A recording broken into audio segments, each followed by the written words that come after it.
स्वागत है आपके अपने YouTube channel Sandeep threads classes में। आज फिर से हम अनुपात और समानुपात से रिलेशन आपके लिए एक नए वीडियो, एक नए टॉपिक, एक नए कॉन्सेप्ट के साथ, एक नए टाइप के साथ आपके पास आए हैं। तो चलिए इस क्लास में हम लोग देखेंगे कि अलग टाइप के क्वेश्चंस को। तो चलिए आज की क्लास का हमारा पहला क्वेश्चन है कि 1050 रुपए को पी क्यू आर में बांटा गया है यदि पी का भाग क्यू और आर के संयुक्त भाग के 2/5 हो। यदि पी का भाग Q तथा R के संयुक्त भाग के 2/5 हो तो P को प्राप्त होगा। देखिए ध्यान से, टोटल धन का वैल्यू दे दिया है कितना, 1050 रुपए। और कहा क्या गया आगे कि यदि P का भाग कहा गया P का भाग Q प्लस R यानी Q तथा R के संयुक्त भाग का कितना है, 2/5 यानी P जो है Q तथा R के संयुक्त भाग का कितना है, 2/5 है। यदि ये 5 आपको यहां नजर आ रहा तो क्या इसको इस तरफ लिख सकते हैं, यानी 5P बराबर हो सकता है 2Q प्लस 2R। कोई दिक्कत, 5P बराबर लिख सकते हैं 2Q प्लस 2R। या एक प्रकार आप इस तरह से ये भी कर सकते हैं कि मान लेते हैं कि अब यहाँ पे आपको नजर आ गया कि 5P, या डायरेक्ट आप इस तरह भी कर सकते हैं कि P और Q बटा R ये गुणनफल में इधर आएगा तो डिवाइड में हो जाएगा, बराबर 2/5 लिख सकते हैं, नहीं लिख सकते? तो 2/5 लिखे, कहने का मतलब P 2 रुपया है और Q प्लस R मिलकर कितना लेगा, 5 रुपया धन में से। कहा क्या गया लास्ट में कि P का भाग कितना होगा। अब देखिएगा ये जो 5 रुपया और 2 रुपया टोटल धन ना बांटा गया है 1050 के रूप में, तो लिख सकते हैं 5 प्लस 2 इज इक्वल टू 1050। तो 7 इज इक्वल टू कितना हो जाएगा, 1050 हो जाएगा ना। तो 7 से जब इसे डिवाइड कर रहे होंगे तो देखिए वैल्यू है 7 से डिवाइड कर रहे होंगे तो देखिए 7 से डिवाइड करने के बाद 1050 को डिवाइड करिएगा तो 7 को एक बार लगाएंगे 7 यानी 3 और 7 बचे कितना हो जाएगा, 35 यानी कट गया 150 बार में यह क्या हो जाएगा आपसे डिवाइड हो जाएगा। कहने का मतलब कितने बार में कट जाएगा ये, 7 इकाई 7, 7 पचे 35 और रेशियो 150, यानी एक का जो वैल्यू हो गया, एक का मतलब कितना हो गया 150। कहा क्या गया P का वैल्यू, तो P का वैल्यू 2 है ना, यहाँ पे 2 है ना, तो यहाँ तो 2 का मतलब कितना हो जाएगा 300। 2 का मतलब कितना हो जाएगा 300, यानी P का जो मान था वो कितना था, 300 रुपए थे। कितने थे, 300 रुपए। हमने बस सिंपल सा इसे क्या किया, इसे ब्रेक कर दिया। ये नहीं पूछा गया Q और R का, ये डायरेक्टली पूछा कि P का वैल्यू क्या होगा। तो चलिए नेक्स्ट क्वेश्चन की हम देखते हैं। तो नेक्स्ट क्वेश्चन हमारा है कि अब देखिएगा ध्यान से, अब जो टोटल धन दिया गया है वो 900 रुपए दिया गया नेक्स्ट क्वेश्चन में कि 900 रुपए को A और B और C में 4:5:6 के अनुपात में बांटा गया है। A और C की प्राप्ति का अंतर क्या होगा, अंतर पूछ रहा है। देखिए ध्यान से, टोटल धन फिर दे दिया गया है, टोटल धन कितना दे दिया गया है, वो 900 रुपए दे दिए गए हैं। कितना, और इन दोनों के बीच, इन तीनों के बीच का जो रेशियो है वो है 4 और 5 और 6 के बीच का रेशियो है। इसका जब अनुपातिक योग निकालिएगा, अनुपातिक योग निकालिएगा, योग तो कितना हो जाएगा, 4 प्लस 5 प्लस 6, तो 6 5 11, 11 4 कितना हो गया 15, यानी जो अनुपातिक योग कितना हो गया 15। यानी कहने का मतलब इसी के योग के बराबर ना इसी के अनुपात में बांटा गया होगा। तो कहने का मतलब इसी के योग के बराबर जब 15 है तो इसी के अनुपात में बांटा गया है, तो 15 का मतलब कितना हो जाएगा, टोटल जब यहाँ 15 है तो 15 का मतलब कितना हो जाएगा 900, तो एक का मतलब कितना हो जाएगा 60, एक का मतलब हो गया 60। कहा क्या गया है A और C के बीच का अंतर, तो A का वैल्यू आपको समझ में आ रहा होगा 4, यदि 4 का मतलब कितना हो जाएगा, यानी A का वैल्यू निकालना है, ठीक है ना, A का वैल्यू निकालना है, तो 4 का मतलब कितना हो जाएगा, तो 60 गुना क्या कर देंगे 4 कर देंगे तो 240 हो जाएगा। B का वैल्यू या बोल सकते हैं A और किसका पूछा है, तो A और C, तो C का मतलब क्या हो जाएगा, देखिए C का यहाँ कितना है 6 और यहाँ पर निकालना है, तो C का मतलब 6, तो 6 को 60 से गुना करेंगे तो 360 हो जाएगा। आप यहां से इसे माइनस कर रहे होंगे तो 360 में से आप यदि 240 को घटाते हैं तो क्या आपका कितना आ जाएगा, तो ये 0 हो गया, 2 हो गया 120, यानी 120 आपका क्या हो जाएगा राइट आंसर हो। चलिए यहां तक किसी को कोई दिक्कत, चलिए इस क्वेश्चन को भी हमने सॉल्व कर लिया। अब अगला क्वेश्चन को देखेंगे। अगला क्वेश्चन,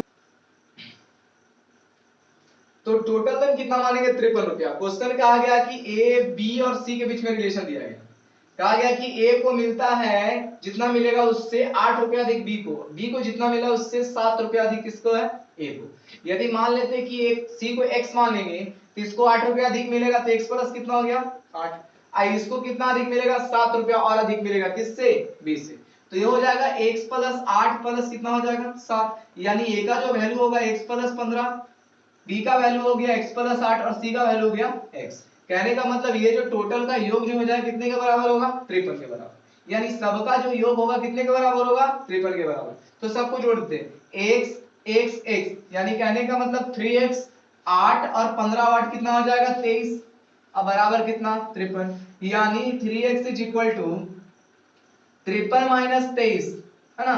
तो 3x का जो वैल्यू आ जाएगा वो 0 और 3 में से 5 में से 2 गया 3, यानी x का वैल्यू कितना आने वाला है 10। x का वैल्यू 10 आ गया, तो आगे आ गया a b c के बीच में रेशियो पूछ रहा है, तो a अनुपात b अनुपात c का रेशियो निकालना है। ध्यान दीजिएगा, x का वैल्यू 10 है, x का वैल्यू कितना है 10 है। यदि आप c का वैल्यू निकाल रहे होंगे c का, तो देखिए ध्यान से x का वैल्यू कितना आ जाएगा 10, तो c का वैल्यू कितना है 10। उसी तरह आप b का वैल्यू निकाल रहे होंगे तो b का वैल्यू आपको ज्ञात होना चाहिए कि x प्लस 8 जो है b के बराबर है, तो x का मतलब 10 और 8 को जोड़ देंगे तो 10 प्लस 8 कितना हो जाएगा 18, कितना हो जाएगा 18। उसी तरह आप c का निकालिएगा तो c का जो है x प्लस 15 के बराबर है, तो x प्लस 15 करने का मतलब x का वैल्यू 10 और 15 तो कितना हो जाएगा 25, यानी तीनों के बीच का रेशियो जो होगा वो 25 18 और 10 का रेशियो होगा। तो इस प्रकार से आप क्वेश्चन को क्या कर रहे होंगे, सॉल्व कर रहे होंगे। तो अगला क्वेश्चन ध्यान दीजिएगा, तो अगला क्वेश्चन है, अगला क्वेश्चन कुछ इस प्रकार से ध्यान दीजिएगा, 3 मित्र 624 रुपयों को आपस में 1/2 अनुपात 1/3 अनुपात 1/4 के अनुपात में बांट लेते हैं। तीसरा मित्र का अंश क्या है, तीसरा मित्र का अंश पूछा जा रहा है कि ठीक है ना, तीसरा मित्र का अंश निकालेंगे। तो तीसरा मित्र का अंश निकालने से क्या ज्ञात होगा, ध्यान दीजिएगा। तो सबसे पहले टोटल धन देख लेंगे, टोटल धन, टोटल धन कितना है, टोटल धन जो है वो 4 यानी कितना है 624 रुपए है, 624 रुपए, ठीक है, ये टोटल धन हमारा। रेशियो है तीनों के बीच में कितना है, तो रेशियो देखिए इस रेशियो में बांटा गया है, यानी मान लेते हैं पहला को a, दूसरा को b और तीसरा को c। इसका अनुपात है 1:2, इसका है 1:3 और इसका है 1:4।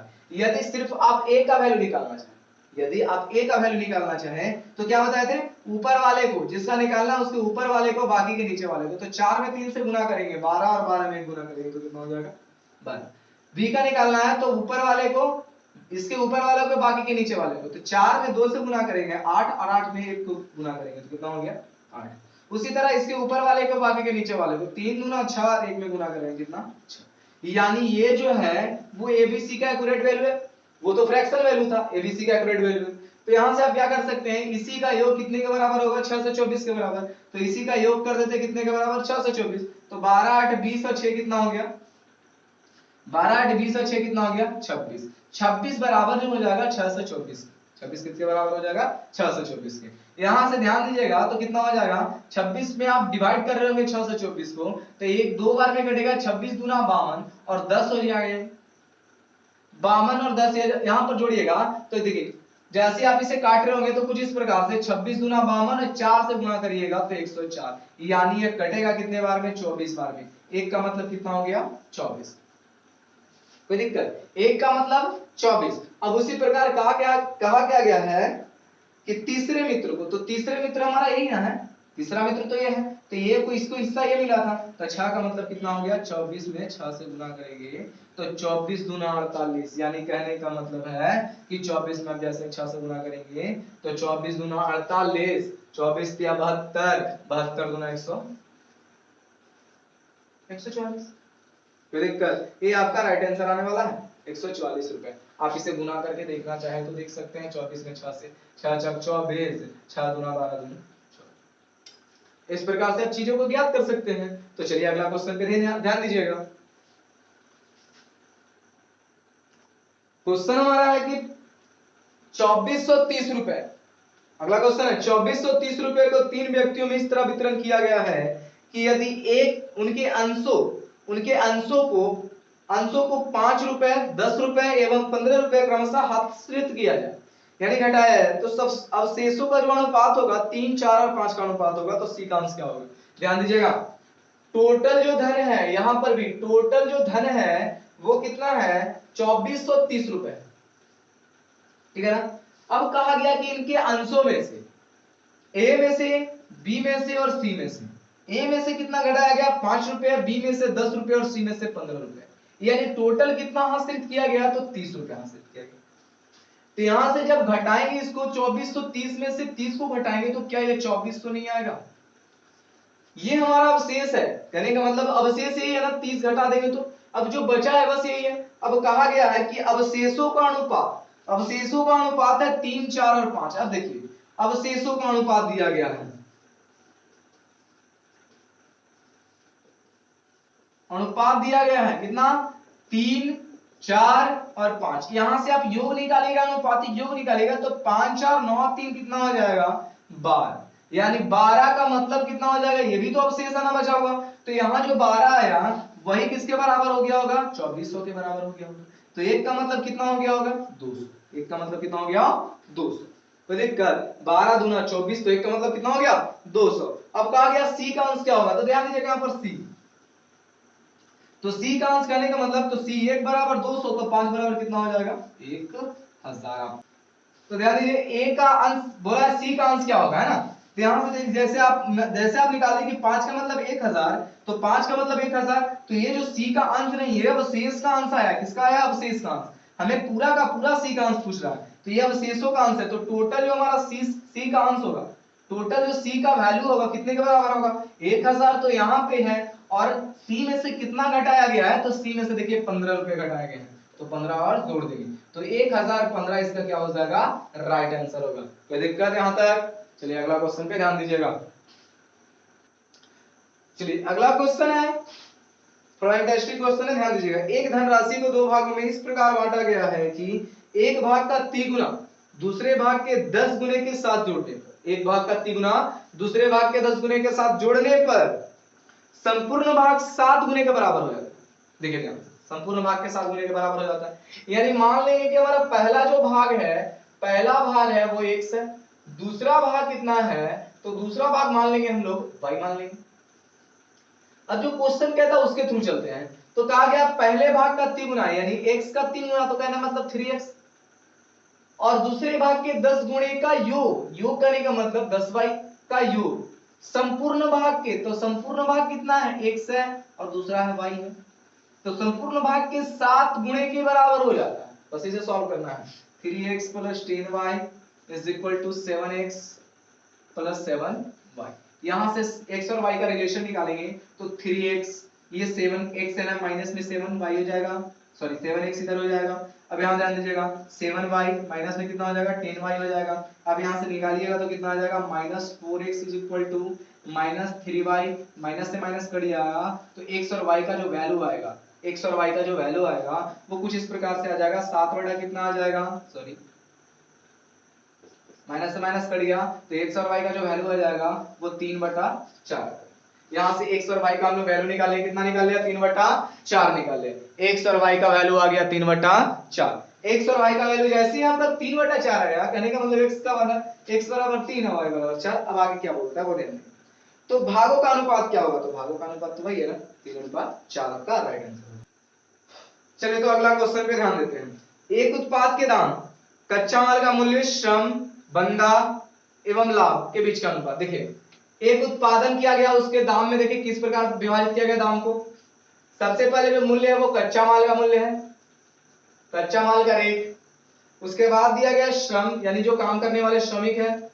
उसके बाद बांधने में जो खर्च हुआ है पैसा उसका दिया गया है। उसके बाद लाभ जितना हुआ है उसके बीच का अनुपात है, यानी सारे सबके बीच का अनुपात दिया गया है। तो देखिए कच्चे माल का मूल्य का अनुपात 8 है, उसके बाद है 6 है, उसके बाद है 4 और उसके बाद है 2। अब क्वेश्चन में दिया गया है यदि कच्चा माल का मूल्य 160 रुपया, तो देखिए यहां से कच्चा माल का मूल्य कितना है 8 रुपए, तो 8 जो हो जाएगा 160 के बराबर हो जाएगा, तो एक का मतलब कितना हो जाएगा 20, एक का मतलब कितना हो जाएगा 20। अब कहा क्या गया है कि तो उत्पाद का मूल्य याद कीजिए, उत्पाद यानी टोटल उत्पादन यानी कि उसको पूरा करने में कितना खर्च लगा होगा। तो देखिए कच्चा माल बनाने में 8 रुपया, उसके बाद श्रमिक 6 रुपया लेता है, बांधने में अगला जो श्रमिक रहता है 4 रुपया लेता है, और जो लाभ कितना है 2 रुपया कमा कर ही बेचता है। तो कहने का मतलब है कि यहां से जो टोटल का टोटल जो लागत है वो कितना है 8, 6, 14, 18 और 2 कितना हो गया 20, यानी यहां से 20 रुपए लागत है।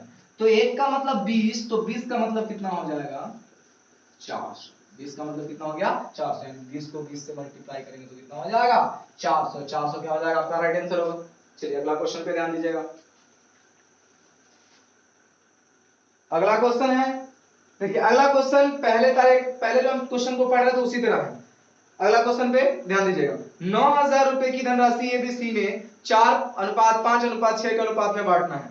ए और सी के भागों में क्या अंतर होगा? ए और सी के भागों में क्या अंतर होगा? यानी पहले जैसा ही क्वेश्चन है, पीछे हमने बताया था, अगले वाले क्वेश्चन में 900 था, यहाँ पे 9,000 है, ठीक है ना? तो इस क्वेश्चन को आप खुद से सॉल्व कर सकते हैं। अगला क्वेश्चन है, कोई राशि ए बी सी में बांटी जाती है। ए कुल राशि का 3/16 और बी राशि का 1/4 प्राप्त करता है, तो यदि सी को 81 रुपए प्राप्त होते हैं तो बी को कितनी राशि प्राप्त होगी? ध्यान दीजिएगा, सिंपल क्वेश्चन है। अभी मान लेंगे, माना कि कुल राशि आप 100 भी मान सकते हैं, 1 भी मान सकते हैं, ठीक है ना? हम 100 मान के ही बनाते हैं, चलिए x मान के बनाते हैं। कुल राशि x है। अब a को कितना मिल रहा है? राशि का कितना मिल रहा है? राशि का 3/16। राशि का 3/16 कहने का मतलब x का 3/16, तो 3x कितना आ गया? 3/16। 3x कितना आ गया? 16। b को कितना मिल रहा है? राशि का यानी x का 1/4 मिल रहा है, यानी बोल सकते हैं ना x/4। अब यहां से देखिए टोटल जो दोनों मिलाकर यानी a प्लस b का जो वैल्यू है कितना है? तो a प्लस b का जो वैल्यू है 3x/16 प्लस x/4, यानी एलसीएम लेंगे तो 16 आ जाएगा, तो 3x 4 चौके 16 4x यानी 7x बाई कितना आ गया? 16। कोई दिक्कत है यहां तक? 7x/16 आपका आ गया। अब कहा क्या गया है कि C को 81 रुपया प्राप्त होता है, कहने का मतलब जो बचा हुआ है वो मूल्य C को प्राप्त होता है। तो टोटल जो धन था हमारा x था, यानी शेष देखेंगे, शेष बचा कितना? टोटल धन x था, उसमें से 7x और 16 खत्म हो गया। 7x/16 कितना हो गया? खत्म हो गया। तो कितना बचा? 16 पे एलसीएम ले लेंगे, या ऐसे भी देख सकते हो तो 9x/16 आपका बच जाएगा।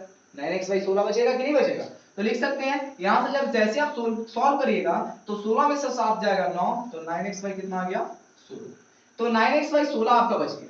यही बचा हुआ मूल्य किसको प्राप्त होता है? सी को प्राप्त होता है। यही बचा मूल्य किसको प्राप्त हुआ है? सी को।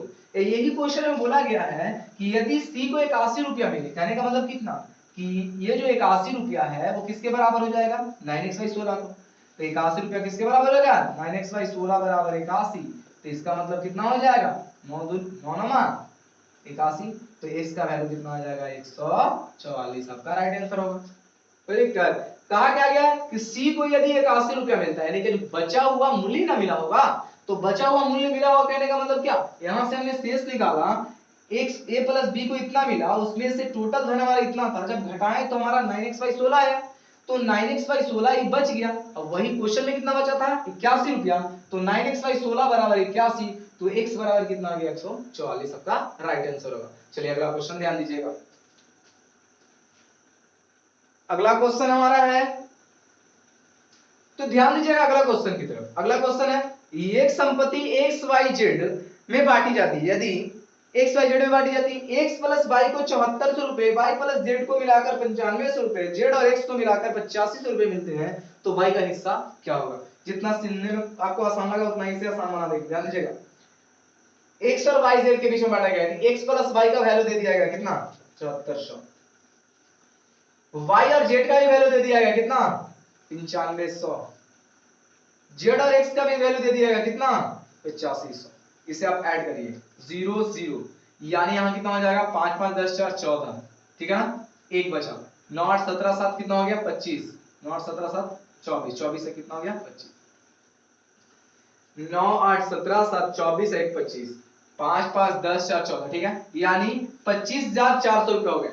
25,400 रुपए होंगे। अब ध्यान दीजिएगा, यह जो वैल्यू आया, देखिए x कितने हैं? 2, y कितने हैं? 2, z कितने हैं? 2। तो लिख सकते हैं 2x plus y plus z बराबर कितना आ गया? 25,400। यानी x plus y plus z का जब वैल्यू निकालेंगे तो कितना आ जाएगा आपका? 127, यानी इतना हो जाएगा 127। कहने का मतलब काटिएगा तो 127 यानी 12,700 आ जाएगा। 12,700 आ जाएगा। तो 12,700 आया x plus y plus z का वैल्यू। निकालना है किसका वैल्यू? निकालना है हमें y का वैल्यू। क्या कहा गया? y का हिस्सा। तो y का हिस्सा कहने का मतलब x और z का हिस्सा डाल देंगे तब ना, तो लिख सकते हैं x plus z plus y बराबर 12700। तो x प्लस z का वैल्यू कितना है 8500, 8500 प्लस y बराबर 12700। तो y का वैल्यू हो जाएगा 12700 माइनस 8500। तो यहां से आप घटाइएगा तो आपका कुछ आंसर इस प्रकार आने वाला है कि 0 में से 0 जाएगा 0, फिर 0, 7 में से 5 जाएगा 2, और यहां बचेगा 12, 12 में से 8 जाएगा तो कितना बचेगा 4, यानी 4200 आपका राइट आंसर होगा। कोई दिक्कत यहां तक? 4200 आपका क्या हो जाएगा राइट आंसर होगा। तो चलिए आज के लिए इतना ही, फिर हमारे वीडियो के साथ बने रहिए। तब तक के लिए धन्यवाद। हमारे चैनल को लाइक करिए, सब्सक्राइब करिए, शेयर करिए। ठीक है।